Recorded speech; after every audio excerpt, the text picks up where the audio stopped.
Salut à tous. Donc le thème d'aujourd'hui c'est comment savoir si on se fait pas arnaquer quand on achète une voiture.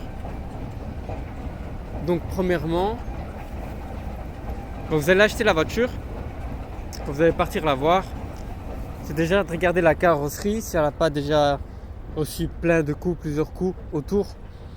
Regardez l'état des pneus, l'état des jantes. Et là vous allez peut-être vous faire une idée si elle a déjà fait un accident ou pas. Et puis regardez à l'intérieur, vous allez ouvrir la voiture, vous allez regarder l'état du volant. Si le volant est trop usé, c'est que la voiture a été beaucoup utilisée. Vous allez tester le frein et tout ça. Et vous allez ouvrir le capot. Vous allez ouvrir le capot et regarder l'état du moteur. Vérifier l'huile du moteur. Vérifier l'huile du moteur, c'est très important. S'il n'y a pas d'huile dans le moteur, il vaut mieux pas acheter. Si vous voyez qu'il y a des fuites d'huile, qu'il y a de l'huile qui coule partout, c'est de mon avis, c'est une voiture qu'il ne faut pas acheter. Parce qu'elle a un problème de moteur. Et donc vous allez démarrer la voiture, vous allez écouter le son du moteur. Si le son du moteur fait un bruit bizarre, c'est qu'il y a un problème. Il y a un problème à régler avec la voiture. S'il y a beaucoup de fumée, il faut regarder s'il y a de la fumée derrière. Quand vous mettez beaucoup de gaz, s'il y a vraiment énormément de fumée qui n'est pas normale, c'est déjà un signe qu'il y a quelque chose de défectueux et qu'il faut éviter d'acheter. Donc c'est très important parce qu'il y a beaucoup d'arnaques. Je ne suis pas le meilleur, dans ça, mais je connais quand même quelques bases. C'est bien aussi de regarder les kilométrages. C'est mieux d'acheter une voiture qui a moins de 200 000 km. Une voiture qui a moins de 200 000 km, c'est meilleur que d'acheter une qui a plus que 200, 300 000.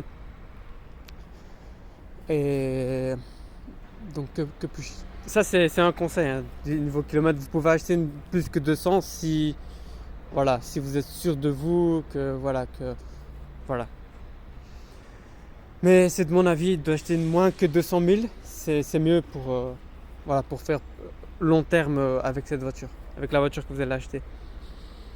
Donc j'ai réfléchi s'il n'y a pas d'autres choses. Je pense qu'il y a d'autres choses. Vous pouvez mettre dans les commentaires si il y a d'autres choses que vous voyez, que vous savez, pardon. À part ça,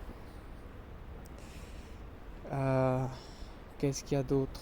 Oui, les papiers, voilà, les papiers de la voiture pour voir si elle est pas volée. Parler un peu avec le propriétaire. Parler de qu'est-ce qu'il a fait avec la voiture et tout ça. C'est le premier, deuxième propriétaire. Quoi encore? Moteur, oui, les baffes, tester la radio. Est-ce que les baffes vont bien? Les lampes, les freins. Rouler avec, mettez la 1, la 2, même la 4, la 5, si elle a la 6. La marche arrière.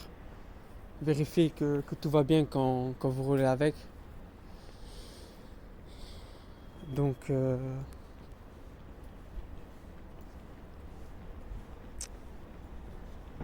voilà, c'est quelques conseils pour quand vous allez acheter une voiture. Si vous ne connaissez pas les bases. Et bien sûr, méfiez-vous aussi des personnes. Quand vous allez regarder la personne, si il a un air qui veut cacher quelque chose et tout ça, il faut quand même se méfier. Et au niveau des prix aussi, il y a certains qui vendent des voitures qui ne volent pas les prix. Mais vous pouvez aussi tomber sur des personnes qui vendent des voitures à de très bons prix, qui sont sincères, qui sont bien. Donc c'est une brève vidéo pour... il y a encore beaucoup de choses à vérifier, hein, mais...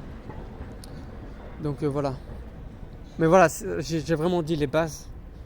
Voilà. Le moteur, c'est surtout le plus important, c'est le moteur. Et voilà, le moteur et l'embrayage. Donc bien vérifier ça.